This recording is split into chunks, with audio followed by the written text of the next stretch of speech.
We have a very good show for you today. I read a book called Red-Handed, how the Chinese have bought off the American elite.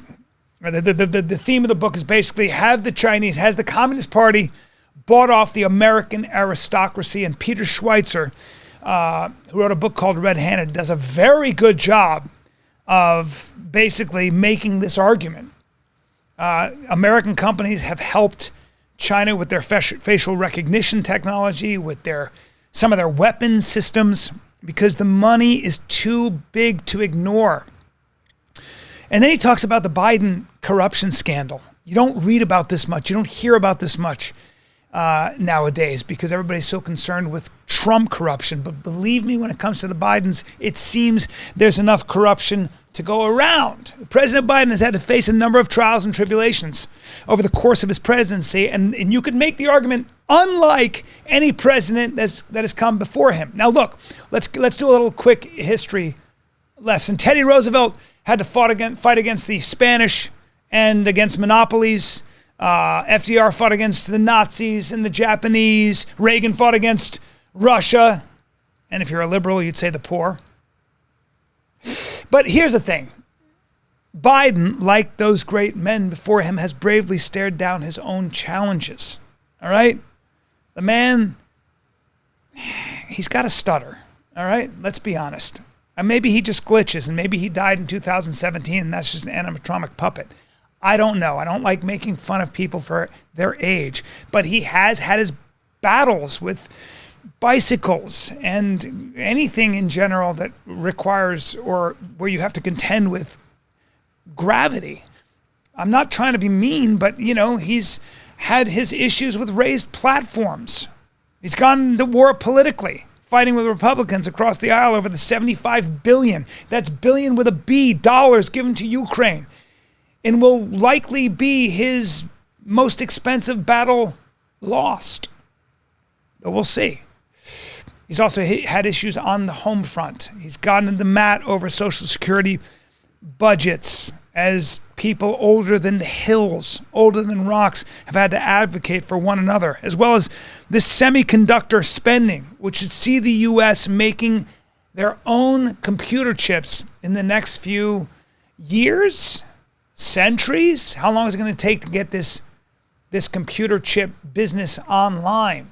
Some people say 10 years. Either way, if I'm Taiwan, the big question is, once we don't need their computer chip manufacturing anymore, are we really going to go to war with China if China decides to invade?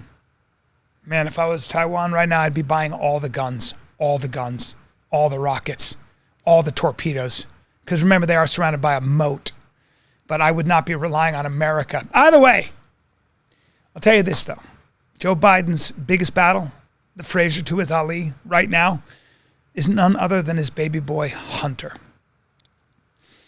Hunter's aptly named, by the way. He can sniff out a molecule of crack in an old shag carpet. That's good stuff. Either way, okay. But he's like a beagle with a very serious drug problem. And a recovering addict. Let's not make fun of somebody for having an addiction. Let's have some compassion, for real. I don't want to turn this into something where it's like, we all have our problems. And he's sober, and I wish him all the best.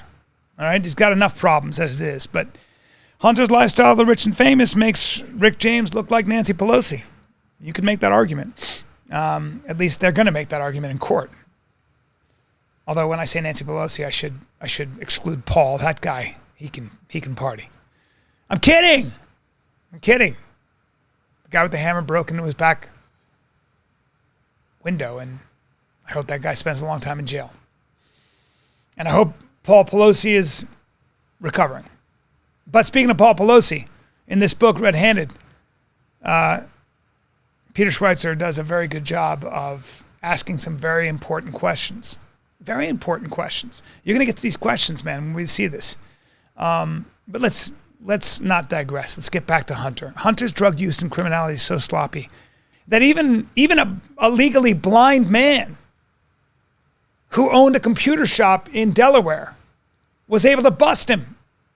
I mean, those images cut right through the problems he was having with his retina, apparently, because, you know, some of those videos are, well, they were a little too racy to even show, certainly to anybody under 18. I mean, damn. But that's what crack will do to you. Makes you crazy horny. Either way, there's a lot here that nobody is really, especially in the Biden clan, is really ready to expose. But my guest today, Peter Schweizer, has written a book about this. He's written this book, Red-Handed, How American Elites Get Rich Helping China. And I got to tell you, man, there's some crazy stuff here. I mean, we're going to touch on some pretty shocking facts.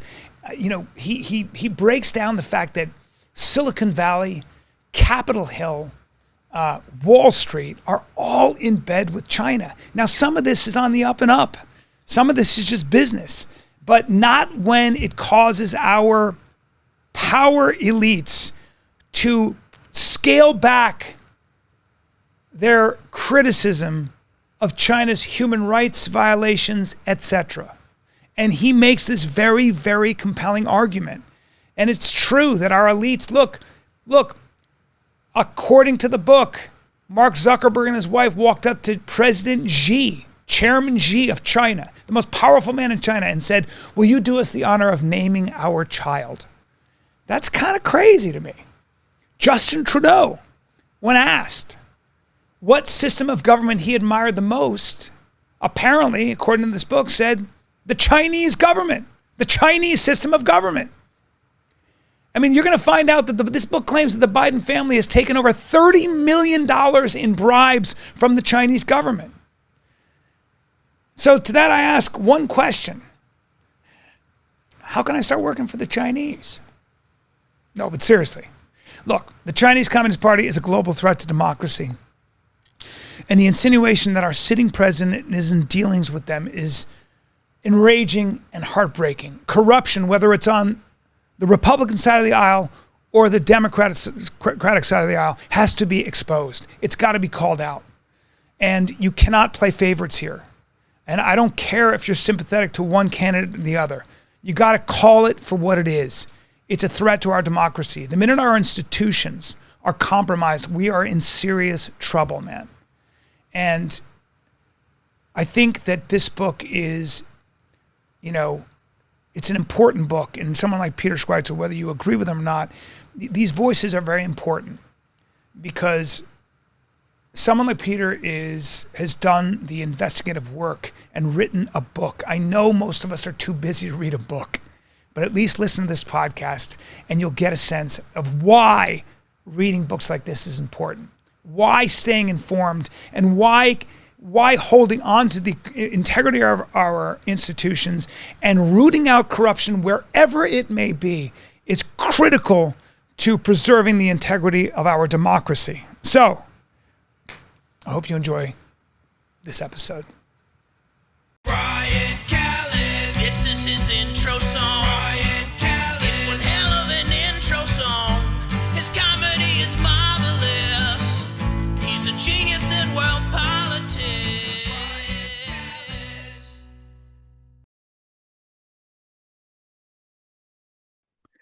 Ladies and gentlemen, welcome to the mother and father of all podcasts, where you learn everything. And one of the things I like to do is bring on people that are having an impact on the narrative, on the conversation, and pushing back on the narrative where most of us are given by most of what goes on in the media. My next guest, Peter Schweizer, is a political consultant and writer. He is president of the Government Accountability Institute, senior editor-at-large at Breitbart News, and a former fellow at the Hoover Institution, which is a think tank. He is the author of Red-Handed. He's the author of a lot of books, but most recently, the book I read, Red-Handed, How American Elites Get Rich Helping China Win. Peter, welcome to the show. And we were talking just before this that you have, when I go to Wikipedia and look you up, you are considered far right. Far right. Having read your book from start to finish, I didn't see anything far right there. You were just asking some questions that I think a lot of us have, but you are part of the quote unquote far right Breitbart News and far right Hoover Institution and everybody's far right who seems to grate against the corporate media's current narrative. Can you talk about that a little bit? Yeah, no, I think you make a great point, Brian. I mean, part of the strategy they employ is attack the messenger. In Red Handed or in all the books that I've released, I don't use anonymous sources. I use corporate records. I use, financial records. It's all there in black and white. And I'm one of those old fashioned people, Brian, that believes there are not right-wing facts or left-wing facts. They're just facts. I mean, if something true or is something not true. So you don't believe in your truth and my truth. There's the truth. Right? Yeah, well, exactly. I mean, in other words, if in fact you have corporate financial records that show a politician got $1 million, let's say from a Chinese company, it's either true or it's not true. It doesn't matter if the person you're talking about is left-wing or right-wing. It doesn't matter if the person bringing it up is left-wing or right-wing. It's either factually true or not. Expand on this label of far right when you're just somebody who's reporting facts, and they might be facts that seem to grate against the narrative, the corporate media's narrative, for example, which generally is slanted somewhat in the Democrats' favor. Yeah, I think this label that they throw around of right wing, far right, it's certainly relevant if you're talking about, policy solutions, how we're going to fix this problem, or your view on any basic issue. But when you're actually trying to report on facts, it's either a question of whether a fact is true or whether a fact is not true. The other thing is the label to me, far right. I mean, honestly, my political philosophy, I'm what you would call a classical liberal, going back to like John Locke. I'm distrustful of concentrated power, whether it's the government, whether it's private companies. I like there to be divisions in power because I don't trust people that have a lot of authority over other people. That has nothing to do ultimately with the kind of research and work that we do. So to me, it's a classic example of attack the messenger. When you can't deal with the facts, you attack the messenger and you try to distract the conversation. The problem is, I think they've gone to this well too many times, and it's starting to wear thin, and people are starting to realize that it really isn't an easy way to deal with the truth, to just categorize people and try to silence them. You actually have to confront the information. And part of that, Brian, is because the mainstream media, the corporate media, the government has lied to the American people so many times now. They're starting to see that the jig is up, and maybe we need to start listening to these different voices who are actually, giving us facts and information based on real black and white evidence. Yeah, and what's interesting is that there seems to be a difference between polling and what the media reports on. So you'll see this now more and more. There's a story. So let's just take the Hunter Biden thing, which we're going to get into. All you read about is the hundreds of articles on Trump's corruption, on the indictments. And right. It's almost a blackout when you've got, when it comes to the Hunter Biden scandal. Jamie Comer just came out and said, this is the first time we are seeing wire transfers of $260,000 that didn't go to Hunter Biden, but seem to have gone to Joe Biden's house. That's a big story. And despite the fact that it seems to me the media wants to keep that kind of out of our minds, out of the voters' minds, it's still tracking. And you can see that this story is not going away. So that's interesting. And yeah, that's a hugely important point, Brian, because what's happened with this story, and it's happened on other stories, you could look at issues related to COVID and the lockdowns. What's happened is the American people are far ahead of the corporate media. And it's becoming so glaring, it's embarrassing, and it's leading to a further erosion in the trust of the media. I saw a poll the other day that the trust in the American mainstream media is actually lower than the U.S. Congress, which is hard to believe. U.S. Congress is at like 18% approval rating. Mainstream media is below that. And part of that is stories like the Hunter Biden story. They don't cover this. They've been blind to it. I first wrote about it, the deals in China, the deal in Ukraine, back in 2018. It was basically ignored by the mainstream media. Nobody covered it. There were some outlets, talk radio, Fox, a few other outlets covered it. That was it. And yet, where are we today? Poll after poll, CNN, Harvard Harris, these are all mainstream pollsters, have asked, and consistently 60% of the American people believe that Joe Biden engaged in corrupt acts or was involved in the corrupt commercial enterprise involving his family. That's 6 out of 10 Americans. If you based it on the mainstream media coverage, it would be 16% because the media is not covering it, but people are getting information from somewhere else. And what they're finding, Bryan, is, wait a minute, there's this whole universe of information and facts that I'm not being told by NBC, I'm not being told by ABC, yet is truthful and is bearing truth and fruit in terms of where the story's going. I need to stop paying attention to what the corporate media is telling me and actually look for other sources of information. That can be podcasts, that can be books, that can be online publications. And as I always say, whenever you read something, look at it in terms of common sense, but also look at it in terms of facts. What kind of evidence are they bringing forward? Don't look at what they're telling you. Look at what they're showing you.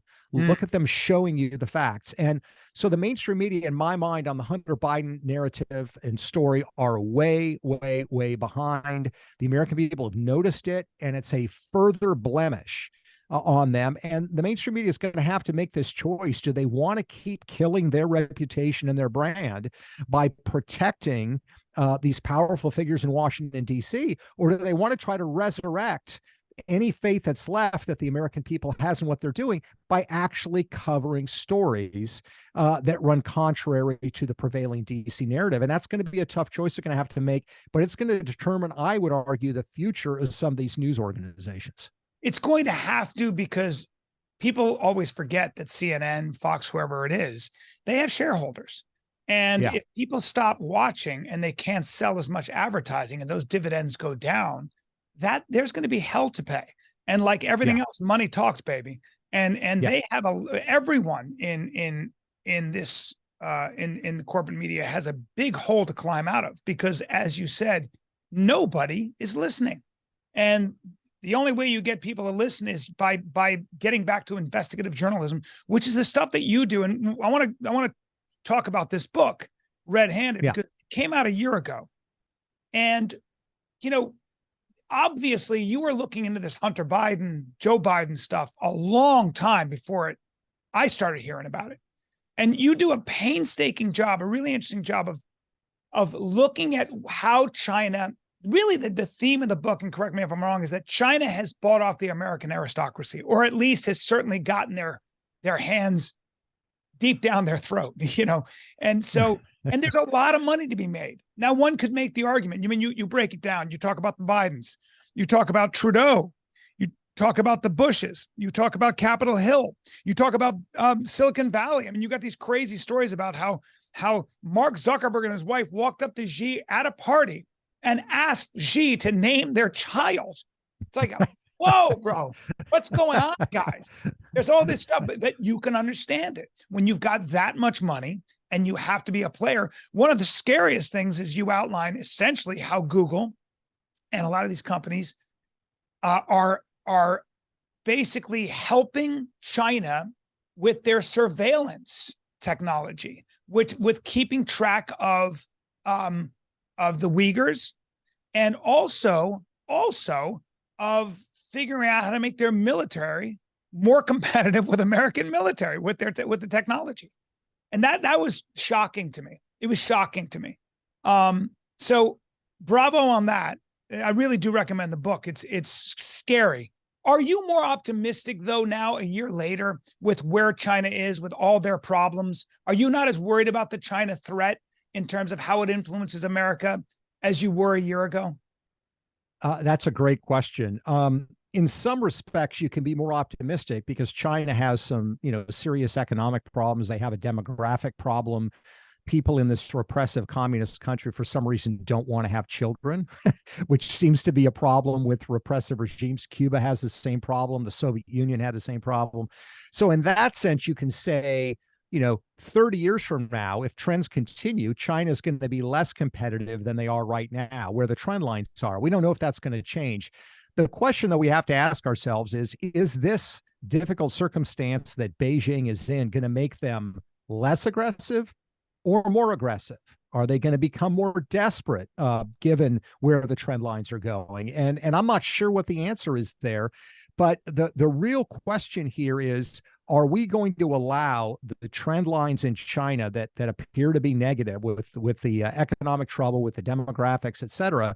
Are we going to allow those to sort of go the way that they should go, or are we going to effectively bail out China? And that's where I get worried about our governing elites, Wall Street, certain players in Silicon Valley and Washington, D.C., who are so bound financially, their own personal financial fortunes are tied to access to the Chinese market and favorable deals in China, that they're willing to do a whole lot to help China succeed. Joe Biden just recently, made a speech in India where he said, we don't want to contain China. We want China to thrive, which to me is a naive view. If you look at what China's, specifically Xi's, stated goals are, which is to surpass the United States militarily, we should not be wanting China to surpass us economically. We should, not go to war with them, but we should certainly not be helping them because their goal and objective is to surpass us. And you have, people on Wall Street, Silicon Valley, I named them in the book, who are so entangled with China, they will do things that benefit China, that even benefit the Chinese military in their technological, race with the United States, because it helps these elites make more money. And that, to me, is the crux of the problem. It's a long-time strategy that Beijing has employed. They call it elite capture.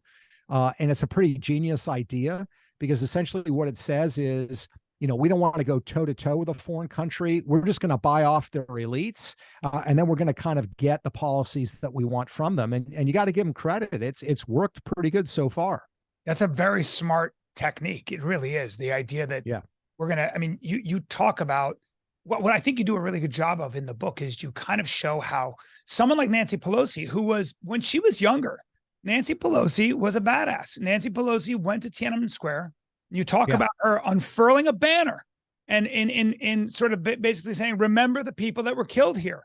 And she ran with that banner, and she got the police grabbed her and stuff like that. She was somebody willing to put her money where her mouth was. And I didn't know that about her. So she was a fierce critic of China and their human rights violations.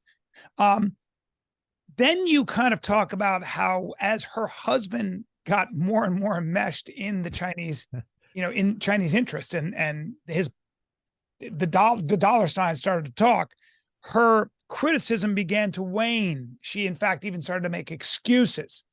Dianne Feinstein, who sits on the House Intelligence Committee, Senate Intelligence Committee, in these things you describe as skiffs, which are these rooms, these vault-like rooms where the senators who are on the Senate Intelligence Committee sit and talk about the most sensitive stuff you can imagine. And well, okay, that's fine. But China was like, we can't get into those rooms, but we might be able to get to her husband. And her husband's got all these financial interests in China. I don't blame any of these guys for having financial ties in China. It's just that when it starts to bleed into how our politicians don't talk about China, we start to have a problem. And I think you do a really good job of outlining that in the book. But can you just talk a little bit about the difference? There's nothing wrong with having some economic interests in China, right? This is good business until, though, it starts to affect all the things you talk about in the book. Can you just expand on that a little bit more? Yeah, no, really important point, Bryan. Absolutely. It's a very important point. And, look, my view is, I don't believe we can have total disengagement from China. I think that's a bad idea economically. I think that's a bad idea politically. It's bad for war and peace. But we do need to be smart about what our ties are to China, and particularly as it relates to, powerful figures on Wall Street, Silicon Valley, who are making large campaign donations. They're funding a lot of political campaigns. and Congress, members of Congress and the executive branch in Washington. Because when you do deals with China, it's not like doing deals in Germany or in Tokyo or in Indonesia, where it's a commercial exchange, it's mutual benefit. Both sides are happy with the arrangement, they're moving forward. China always has strings attached. So, for example, if you go back and look at 2017, when Trump announced that he was going to put tariffs on Chinese goods, set aside your view on tariffs, whether you think that's a good idea. What did China do? When those announcements happened, China did not send a fleet of diplomats to Washington, D.C. to lobby the Trump administration to change its mind. They sent a group of lobbyists to Wall Street. And they went to the big Wall Street players and said, hey, you need to fix this, because if this happens, your business is going to suffer. You're not going to be able to get the market access in China, and it's going to hurt your bottom line big time. So they effectively forced, JP Morgan, these big investment banks, to become lobbyists for them. Because they're going to cut off access. So that's how it works. Whenever you do these entanglements, that is what is going to be expected. And you can certainly see that with Nancy Pelosi, how her attitude changed. Her husband started getting deals in mainland China. Her son went to China looking for deals. She became a lot less aggressive on human rights issues. You see that with Mitch McConnell, the Republican leader in the Senate. We talked about the fact that his family got very lucrative deals in the shipping business in China. They make a ton of money courtesy of the Chinese government. He's far less critical. And what the Chinese are looking for, they're shrewd enough to recognize that you can't expect politicians, when you have this leverage over them, to be robots and say, oh, Mao is great, Xi is great, we love the CCP. That's just not going to fly. They're not going to be sustainable. So what they ask for is what they say, loosely translated to English, is big help with a little bad mouth. In other words, help us on the things that matter to us, which is we want access to your technology, we want access to your capital markets, and we want access to your domestic economy. We want to be able to export as many goods without facing tariffs. Those are the three big things we want. If you give us those three things, the big help, if you want to criticize us for the Uyghurs or for human rights occasionally, it's not really going to bother us. And that's kind of what you get from a lot of these political figures and a lot of these people in Silicon Valley or on Wall Street. They'll occasionally throw a bone and say, yeah, I don't really like what's going on with the Uyghurs. But everything else they say, they praise the Chinese regime. And in fact, with some people in Silicon Valley and Wall Street, I would argue it's not just a leverage situation where they're doing this because they want access to the Chinese market and it's transactional. I do think among some of America's corporate elites and even some political elites, there's an attraction, Bryan, to this, what they talk about, the efficiency of China. Yes. How things are talk about this. This is great, because even Justin Trudeau said, he grudgingly admires how quickly they can get things done. This is another thing that you talk about in the book, about the fact that there is a begrudging admiration among our elite, our aristocracy. And let's be honest, they are the aristocracy. They have insane wealth and insane influence. Whether it's Mark Zuckerberg or whatever, you can understand how they, first of all, think they're smarter. It's very natural. It's human to think you're smarter than most people. We all have that problem. And then to say, it'd be nice to have China-like power, because I could really, and I'm guilty of this. We all are. The founding fathers knew that this is human nature. But talk about this. There are undercurrents, and maybe not so under, that suggest that a lot of the people in power in this country admire the Chinese top-down control way of doing things. Yeah, no, they do. I mean, Justin Trudeau, the Canadian Prime Minister, was asked about 8-10 years ago, which political system other than Canada's did he admire the most? Didn't mention the UK, didn't mention the United States. He said China. And he said the reason is, in China, you can just get things done with greater efficiency. Well, Of course, Brian, all dictatorships have that benefit, right? Yeah. You don't have to worry about independent courts. You don't have to worry about the property rights of people that live. If you want to build a bridge, you just get the hell out of the way. We're building the bridge. This is the kind of efficiency that they admire. You find the same thing in Silicon Valley. Zuckerberg and others will use this phraseology. And it does go, I think, to the root of it, as you pointed out quite accurately. It comes with this kind of hubris and arrogance. Look, the guys in Silicon Valley and Wall Street, obviously very smart. They built these amazing companies. You look at a guy like Zuckerberg, you look at the Google guys, they built these companies really out of nothing. They're fabulously powerful. They're very effective. I understand why they have a lot of pride in their intellect. But the problem is this is how tyrannies develop. Of course. Tyrants don't start, Brian, by saying, hey, I want power because I'm going to take your civil rights away and I want to be corrupt and I want to abuse you. No, it's with promises of we're going to get things done. We're going to be efficient. We're going to look out for your interest. And this is the conceit that a lot of them have with regards to China. And I think it's a huge problem. And they're not going to come out and say it as explicitly as Trudeau's going to do, but they're going to use code words. They're going to say efficiency. They're going to say they admire how just quickly things get done in China. And of course, they get done because the Chinese Communist Party controls everything. There's no independent judiciary. There's no local government. There's no property rights. There's nothing. You're talking about checks and balances, and the genius of James Madison and John Jay and Alexander Hamilton and Thomas Jefferson, the founding fathers in general, who drafted this, who solved the political problem, as far as I'm concerned, is that power does not rest in any one particular group's hands. What James Madison was obsessed with was factions. How do we keep a strong faction from gobbling up all the other factions? And I can't believe we don't have a James Madison Day in this country, because we benefit from that every single day. The fact that we have a judiciary, a legislature, the executive, the fourth estate, all these competing interests that are always undermining each other. You have to have that. You have to. Government is not supposed to be efficient. Government is supposed to move very slowly. George Washington made a speech about that when the army was going to march on Washington because they were late with their wages. And, so I think it's such an important point. I think that's why books like this are so important, man, because you've got to expose the flaw in their thinking. We are not a country that should be run by the philosopher kings.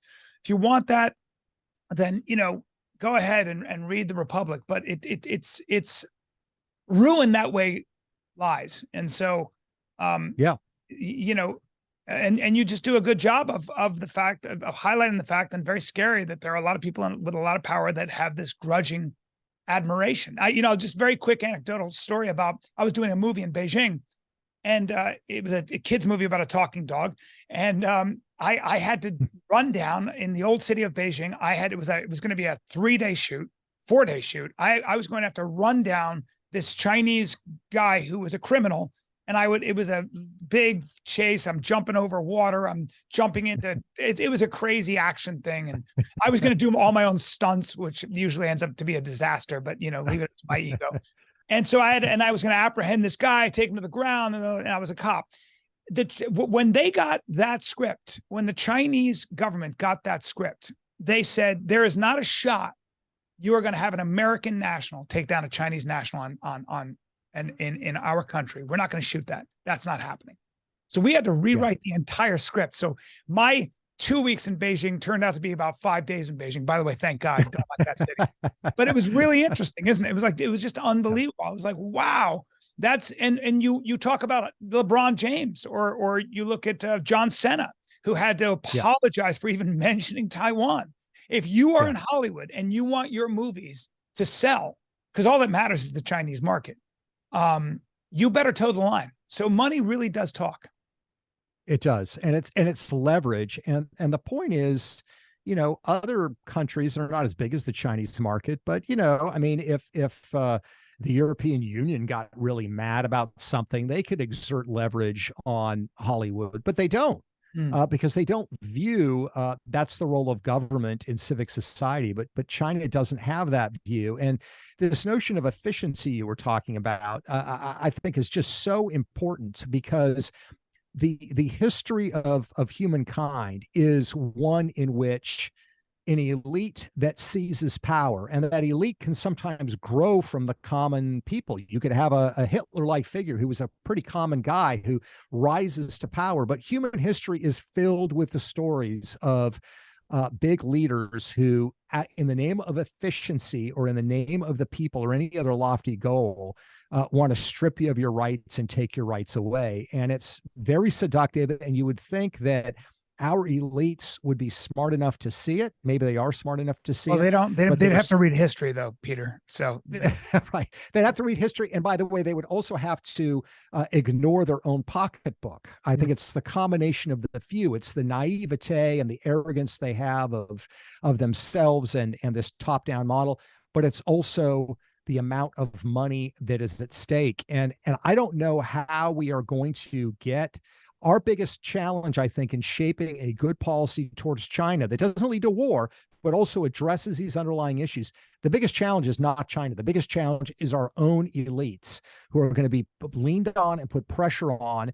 And those Wall Street investment firms, they want to give out the bonuses. They want to, get the big deals. And a lot of those big deals have been in China, and they don't want to give them up. And they want to pretend that's not a problem. But this is great, because let's switch gears to the Bidens, because it does seem to be happening. At least this story of Biden corruption is not going away. Can you, you've been following this longer than anybody I know, and in a deep way. Can you take me through what you think is really going on with the Bidens and what you think is going to happen? Is there corruption here? Do you think the big guy, because Peter, let me just give you, maybe this is a question or just a statement. If I were president or vice president of the United States, if I was that visible a person, the last thing I would do, if my son was working at Burisma in for this Ukrainian company, or he had these deals in China, the first thing I'd say is, hey, dude, I can't touch this. And I sure as heck can't get any money wired to me, because they will crush me. I mean, there are too many people watching every single move I make. So that's why the idea that Joe Biden was involved in corruption if that's true, that is the height of either hubris or stupidity. Like, I can't imagine it. I'd be like, I can't go near this. I can't. Like, are you crazy? I'm one of the most famous people on the planet, and I have half the country and half the people hate me. I'm not going to do that. So what is your real thought here? Was the big guy involved in your instincts after looking at all this? Yeah, I mean, he was definitely involved. The question is twofold. How deeply was he involved, and what were the actual financial arrangements? Now, one of the things I think we have to keep in mind is the Biden White House has been very good at having this sort of rear guard retreat position where they're constantly shifting the goalposts. So originally it was, there were no deals. When I first published a book called Secret Empires in 2018, hit #1 on the New York Times bestseller list, got a lot of attention. The Biden response was, there are no foreign deals. We have no idea what you're talking about. Then it became, okay, there were foreign deals, but Joe had no knowledge of those foreign deals. Then when it became clear that he did, they shifted the goalpost, and it became, well, Joe might have known about the deals, but he never met with his business partners or communicated with any of them. When that domino fell, they fell to the further position, which is, well, there may have been these foreign deals and he may have met with the business partners, but Joe never profited personally, so there's nothing to see here. The problem with that, Bryan, is that's not what the law says. And to your point about, being smart about this, not being stupid, only the really stupid, corrupt politicians take the money themselves. I mean, look even at the case of Senator Menendez. They actually worked through Menendez's wife. You never, as a politician, take the shoebox of cash unless you're really stupid. Yeah, don't take $480,000 of cash and gold bars. How about not doing that? Yeah, exactly. I mean, that's dumb. What the Bidens did was far more sophisticated, but this is really important to point out. but it's still bribery if money was exchanged for official acts by Joe Biden. If you look at 18 U.S. Code 201, which is the U.S. law on bribery, it says that bribery constitutes if you give anything of value to any other person. In other words, it doesn't have to be just Joe Biden gets money.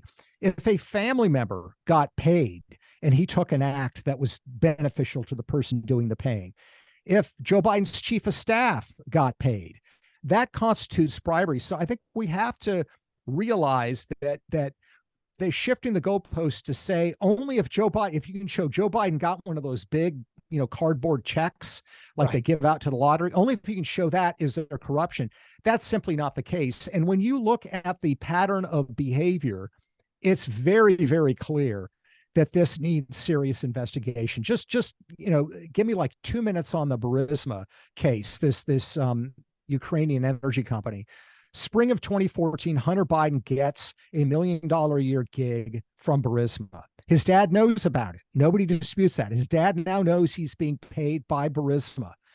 In November of 2015, there's an email from a Burisma executive to Hunter Biden saying, hey, we're not happy with the services you are performing. You have one deliverable. That's the term they use. You have one deliverable for us, and that is to get heat off of the head of Burisma, Zlochevsky, the guy that's paying you. We need to get that prosecutor fired that is investigating him. That's your one deliverable. That's what the email says. The next month, in December of 2015, we now know from Devin Archer, Hunter Biden's business partner, in his testimony to Congress, that Hunter Biden and Burisma executives called his dad and said, you need to fire that prosecutor in Ukraine. And then we know that 3 months later, the prosecutor was fired. And later, Joe Biden, in that now infamous video, took credit for getting the prosecutor fired and said he threatened to withhold U.S. aid if the prosecutor was not fired. We now know that the State Department, based on Freedom of Information Act documents, said that the money should not be withheld, that the prosecutor was doing a good job. So you have all the elements there of bribery. You have a payment to Hunter Biden. You have a specific demand from the foreign company paying him, get that prosecutor fired. We know that Hunter called his dad and said, fire the prosecutor. And we know that Joe Biden fired him. That to me has the anatomy of a bribery scandal clear and clear. That's not even mentioning the deals involving China and some of the other issues at stake. So Joe is directly involved. Doesn't matter if you can show direct money going to him. It is bribery as far as the law says, in my mind. That's incredible. And what was his excuse? Has he talked about, does he have an alternative story about why he fired that prosecutor? His story, his position has been everybody wanted the prosecutor fired. So this should not have been a surprise to anybody. And I was doing this to fight corruption in Ukraine. That's been his long held position. Wow. The challenge that he faces with that story is the new documents that came out through the Freedom of Information Act, which were found by a journalist named John Solomon, where it's very clear during the same time period, the State Department has a working group. They have people from all these government agencies coming together, and they're saying great progress is being made on corruption. The prosecutor's doing a good job. This $1 billion that Joe Biden threatens to withhold should be granted to the Ukrainian government because they are making progress. So that seems to undercut what Joe Biden's explanation is as to why he fired the prosecutor. But beyond that, Bryan, I would say, to your point earlier, why are you involving yourself in this if you know your son's being paid, if your son has asked you to perform an act, even if it's an act that you think is the right choice, you still shouldn't be doing it. I mean, imagine, Bryan, I sit on the county council somewhere and there's a development project that I think, that'd probably be good for my community. And you come and say, hey, I'll pay you $50,000 if you vote for this development project. Yeah. Just because I was originally in favor of it doesn't mean I'm still not guilty of bribery. Well, so these are the things we have to sort through. Yeah, it definitely stinks. I mean, if the State Department themselves was saying this guy is doing a good job, and all of a sudden he's fired 3 months later. I mean, come on, especially when Burisma said, you have one deliverable for this $1 million. You're telling me that Hunter didn't talk to his dad? Okay, they're with each other all the time. But, you know, we'll just, these are the things that are so, but I don't hear the mainstream media talking about this at all. It's just, their silence is deafening. And they're so afraid of Trump. Trump is seen as such a clear and present danger that I think historically we're going to find that so many people cut so many corners and undermined our democracy because they were that afraid of this man. I think that's what's going on. I agree 100%. And I think that is, whatever one thinks of Trump, set aside what is the responsibility of journalists. It is to report the facts and give us information, especially on the most powerful people in our country. And I would think that would include the president of the United States. It doesn't matter. They've convinced themselves that Trump is such an existential threat to the entire country that any reporting we do, accurate reporting we do on people that are his political competitors, like Joe Biden, we're somehow destroying the country. So they now rationalize censoring and manipulating the news rather than, hey, let's try this. Let's let voters decide. Let's let the voters decide what information is important and who's actually going to lead the country. But I agree with you. The Trump equation has changed it, and the journalistic community has responded in an abominable way. And it has just totally trashed their brand and faith that people have in the mainstream media. There is, though, obviously enough corruption to go around with the Republicans as well. We got Ginny and Clarence Thomas, and I haven't followed that too much, but he took a lot of gifts apparently. You've got Jared and Donald Trump. You've got Jared and his interest in Saudi Arabia. You know, there's a theory that I thought was really interesting where Trump held on to those classified documents because he had information on Macron's mistress, and now he's got a string of hotels in Paris. Yeah, I don't know, but I like it. I like it. So, are you? It would be a very Trump move, wouldn't it? Yeah. Are you? I don't know if it's true, but I don't know. But are you as worried about? I know you're over at the Hoover Institute. I know you're over at Breitbart, and you know, but I always like to. You know, I tend to lean more conservative. I just do, but I like to always take my own side to account, and I like to always challenge my own biases. And I do think there's a lot to worry about when it comes to Trump. Not my favorite person, neither is Biden, but as long as we don't vote in primaries, we'll always have these candidates. But are you as worried about Trump corruption, i.e. Jared, you know, the classified documents? Are you as worried about this stuff as you are the Biden corruption? I'm worried, and I actually have written a lot about the Trump issues. In that same book, Secret Empires, where I first exposed the Chinese deals involving the Bidens, I had a large chapter called "The Trump Princelings," and it was looking at Jared and looking at you know, these Middle Eastern Gulf states that were investing in real estate projects that the Kushner family was involved in. And it's a problem. I think it's slightly different. I'm not saying it's not corrupt. What's particularly disconcerting, I think, about the Biden situation is, with the Kushners, you have a real estate business that's been around for decades, and Jared Kushner was involved in that for decades. He comes into the White House, joins the White House staff. I think it was a terrible idea for Joe Biden. I'm sorry, for Donald Trump to have his daughter and son-in-law on the White House staff. I think it was just a terrible idea to put him in charge of Middle East negotiations, because he ends up getting commercial deals with those same Middle East actors.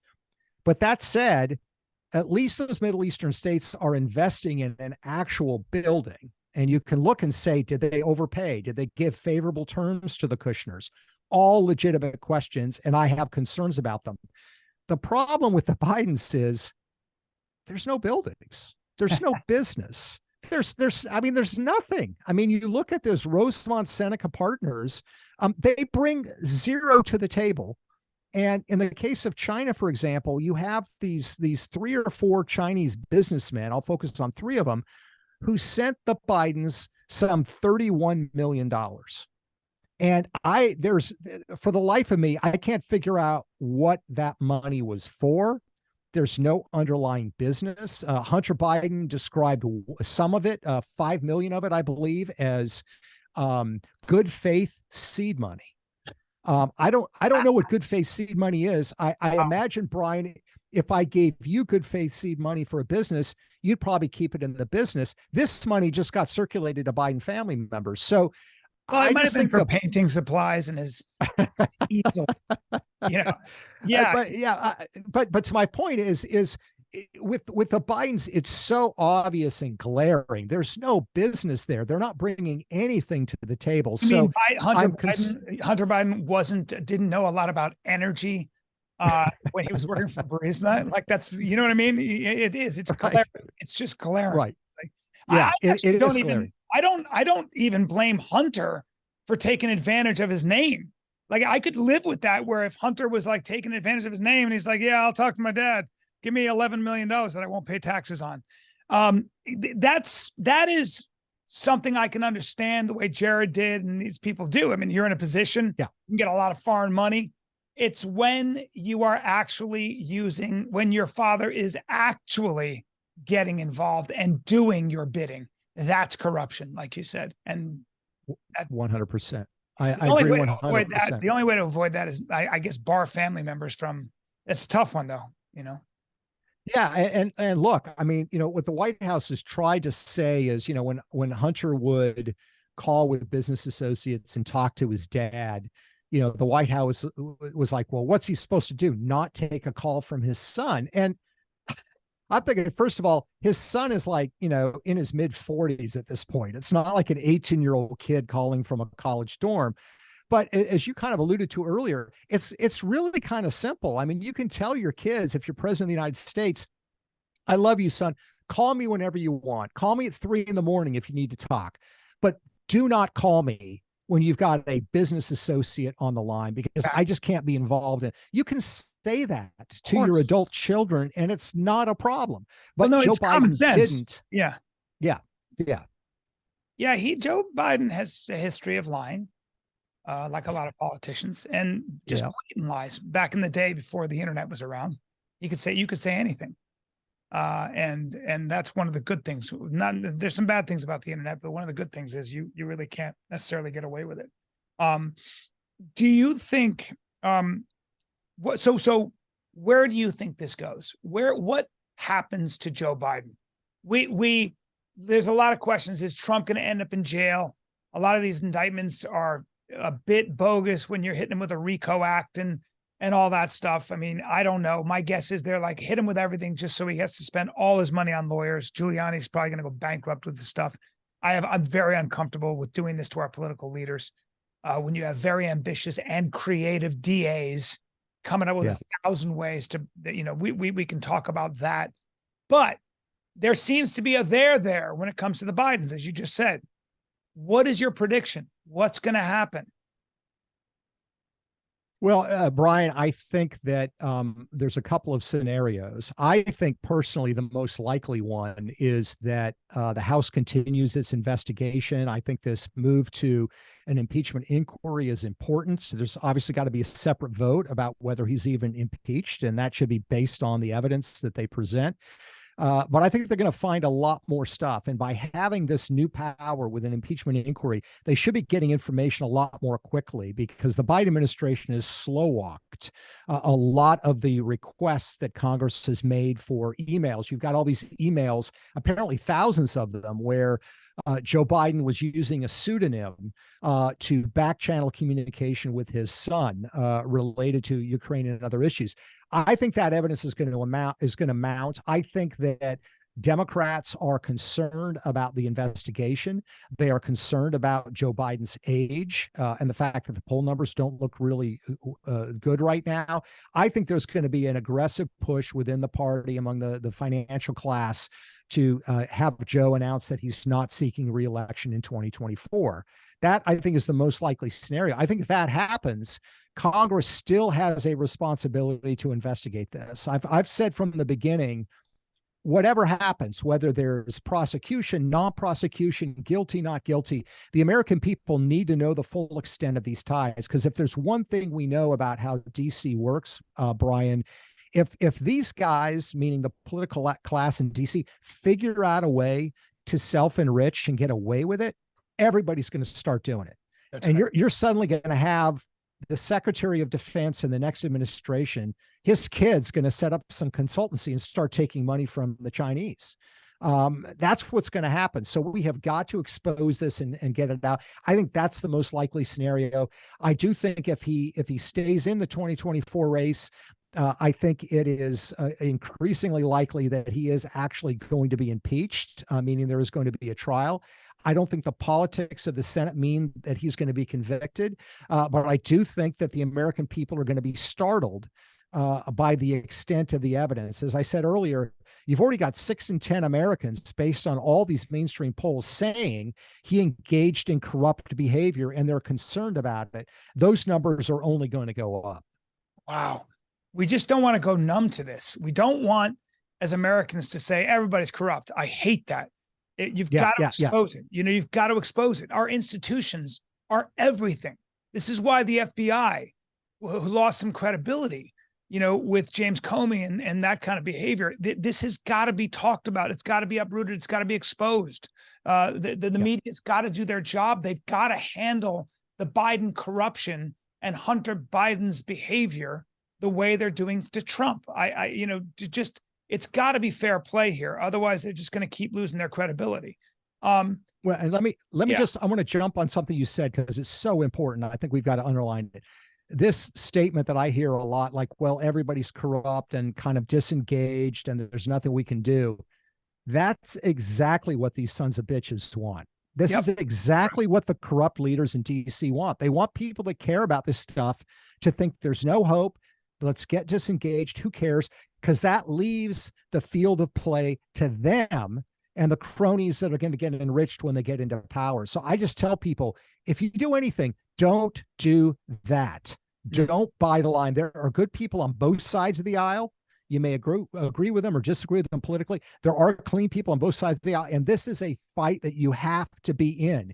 If you disengage and you get frustrated and you get cynical, they win. And it's going to get a whole lot worse. You bring up I thought it was really interesting. Google had some division over this facial recognition technology and some of the other stuff that they were doing. I think Larry Page and Sergey Brin being a Russian refugee, I think, and Larry Page being, I think, American, but Brin, who came from the Soviet Union, was very uncomfortable with sort of helping China, and yet, I'm sorry, I'm trying to change the subject because I want to put a pin in that, because it's all part of what I'm hoping is that there are enough people in power. Because what I fear is this lateral cooperation between big tech, corporates, corporate media, and the government. I really do worry about that. And I think all of us should. So that if you say anything that could grate against their narrative and affect an election, you get either suspended, banned, silenced, and all that. And that is happening. You just, you don't hear enough about the disastrous pullout from Afghanistan. You don't hear anything about this new evidence that James Comer came up with, which is the idea that, or the evidence that some of these wires went to Joe Biden himself and all that stuff. But I'm hoping there is division. I'm hoping that there are people at the top who hear you or agree with us or know that we are headed down a dangerous path, because it might be that you're using this methodology to get rid of somebody you don't like. But once you set up the infrastructure and the apparatus to do so, it never goes away.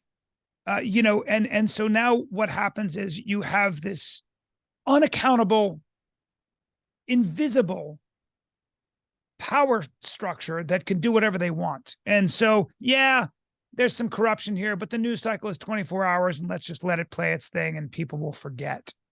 Right. And that's what I worry about. So can you just kind of talk really quickly about how Google had these, in your book, you talk about Google had this division within whether they should help China with this facial recognition technology or some robotic stuff. Talk about that. Really interesting. Yeah. I mean, one point that you made that I think is really important to highlight is that, to my mind, one of the biggest myths in Washington, D.C. is that big government and big business are opponents and they're butting heads. They're not. They work hand in glove, because a lot of the people that work in government are going to rotate out and they're going to go work for the very big companies that they're supposed to be keeping a watch on. So I think you were exactly right. There's this sort of seamlessness there. And when it comes to Google's involvement with China, they made a calculated decision in terms of what was in their corporate interest and what was in their ability to capture artificial intelligence. And it's related this way. The AI race, a lot of it has to do with the ability to process large amounts of data and use that data in a predictive way. That's kind of the basis of artificial intelligence.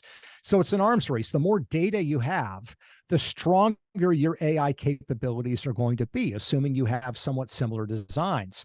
Well, in the United States, we have restrictions on your ability to collect data. You have some companies that are terrible. They collect a lot of data, like Google.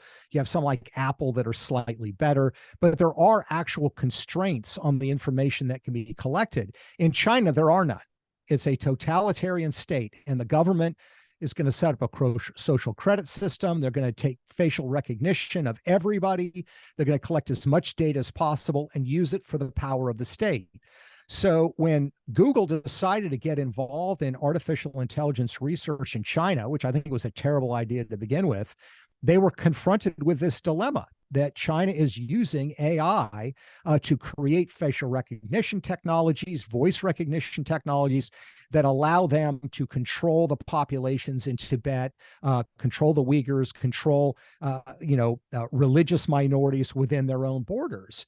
And yet Google ultimately went along with it. You're right. Sergey Brin had a lot of concerns about it. He and his family have a personal experience with what a totalitarian regime is like. They lived in the Soviet Union.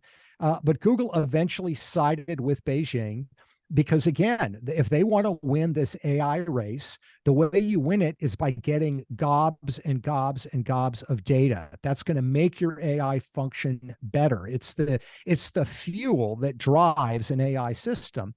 And where better to collect gobs of data than China? Because the government will collect any data that it wants. So you have a situation now where Google is sponsoring financially and with intellectual support AI research laboratories in China that are aligned with the Chinese military. And it's known that several technologies have come out of those facilities that actually benefit the Chinese military industrial complex. Everything from facial recognition technologies to actually some of the command and control features on the latest Chinese fighter aircraft, which is aimed at the United States and our allies. So it's a huge problem. It's a sellout. There's no reason that Google. I have an idea. Yeah. I know why it's being allowed. I'm going to be a deep state guy right now. I think it makes sense that an American company under American control is actually involved in helping them with the technology for their military aircraft, etc. Because if we are involved in helping them develop it, we can also be involved in helping to neutralize or destroy it. So maybe it makes sense. Maybe I know Cisco, you talk about Cisco being very agnostic about this stuff, but my guess is the CIA and the various intelligence agencies probably are saying better to have, if a snake's in the room, better to have the lights on. And the best way to have the lights on is we are actually involved in helping them to develop all this technology so we know about it. Is that fair? That's certainly possible. That certainly could be a possibility. That question would rest on, and I don't know the answer to this because the arrangements that Google and Microsoft is doing the same thing in China, the arrangements they have with these Chinese AI labs, which are government run with the cooperation of the Chinese military, it's unclear what the technology sharing arrangement actually is. But I think that's a great hypothesis. But still, the bottom line is in the AI race, China is doing very, very well. I would argue in large part because of a big boost that they are given by companies like Microsoft and Google that are essentially helping them in their race against us. And they've declared as a national goal that they want to be the king of the mountain when it comes to AI. And I think we're helping them do that. And you also say actually that a lot of these people who, let's call them the American aristocracy, don't actually believe, they're not, nationalism, patriotism, Americanism is a little gauche. It's for the common cattle. We don't really believe in all that. We believe in open borders. And, there's this global idea that we're a village, that is, it's almost like the talk of being a nationalist is a dirty word. Like you're an economic nationalist, you're an ethnic nationalist, you're an alt-right nationalist, whatever it is. This is where this far right, they start to label these things. And it's like, well, hold on. I happen to believe the United States is the greatest country in the world, the longest running democracy there is. It's not perfect, but what's the alternative? And this goes back to what you do so well in the book is a lot of these people have a grudging or not so grudging admiration for how the Chinese system works. And it's probably because, and they're forgiven for this, they think they're smarter than most of us and they should be the philosopher kings because they know what's best for us, right? I mean, this is where you get the World Economic Forum and people get all up in arms about their vision for the future. You'll own nothing and be happy, etc. Right? They like the philosopher king system because they think they're going to be the philosopher kings. That's right. I don't think they'd like to be on the receiving end of it. No, I think you're right. I mean, I think if you look at the people that are running, especially in Silicon Valley and on Wall Street, you look at most people, certainly not all, but most people that are running these large institutions. Ask yourself a very basic question. Do they have more in common with their counterparts in Beijing, who probably went to the same Ivy League schools that they did, probably have the same kind of view toward global institutions, global governance, issues of how issues should be resolved on a global scale, views about climate change and what's the cause of climate change, about the problems with free market economics, even though they've all benefited from it. They have views that are far more common with their counterparts in China than they actually do with a lot of their own fellow citizens in the United States. And that, I think, is just a fact. Now, the question is, what do they do with that? Do they shed the bond or the identity commonality with their foreign counterpart and embrace the Americanness?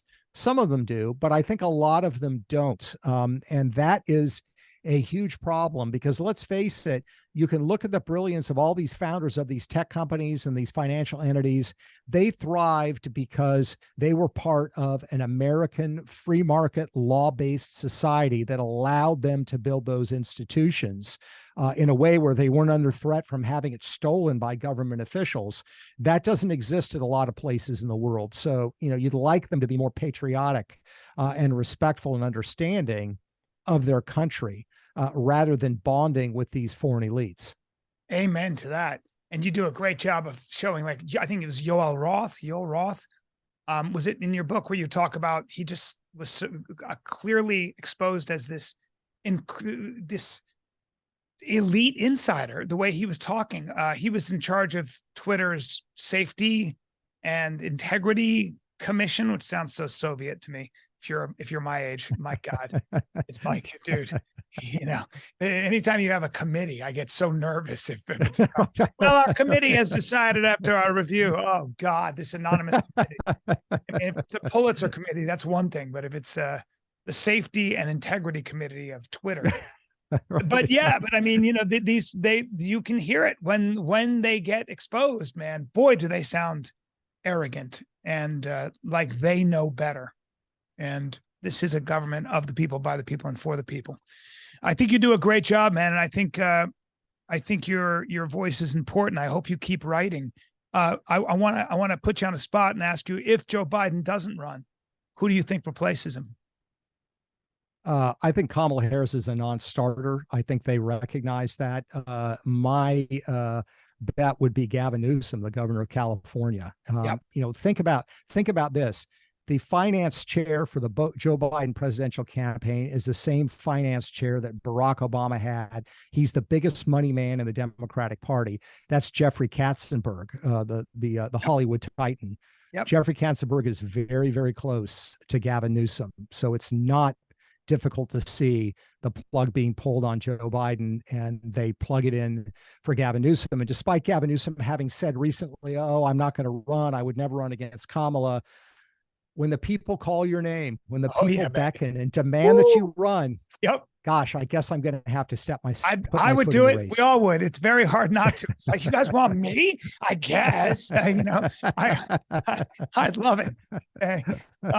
Yeah. It's interesting. Well, he just vetoed that insane gender affirming bill that would give the parent that affirmed that kid's gender the power in custody. It's an outrage. That these people are crazy. These gender Nazis are crazy. But he vetoed that. If he can get a handle on this shoplifting crime thing, he's and maybe make it a little more favorable to do business in California, so everybody's not leaving. It's gonna be interesting to see what happens when that tax windfall goes away. I mean, so much of what gave his state such a surplus of money was the taxes that Silicon Valley gave him. And if he's going to make it impossible to do business here and everybody's moving to Texas, et cetera, it's going to be interesting to see what happens. But he's got great hair, I'll tell you that much. And here's the other thing I would say. It would be kind of a genius jujitsu move by the Democrats, because think about it right now. What are the Republicans focused on? Joe Biden's so old. Joe Biden's so old. He's too old. He's too old. If you had Gavin Newsom running against Donald Trump, now you've got a guy in his early 50s running against a Republican who is in his late 70s. You can effectively flip the script. So I think it's a move that would be genius on their part.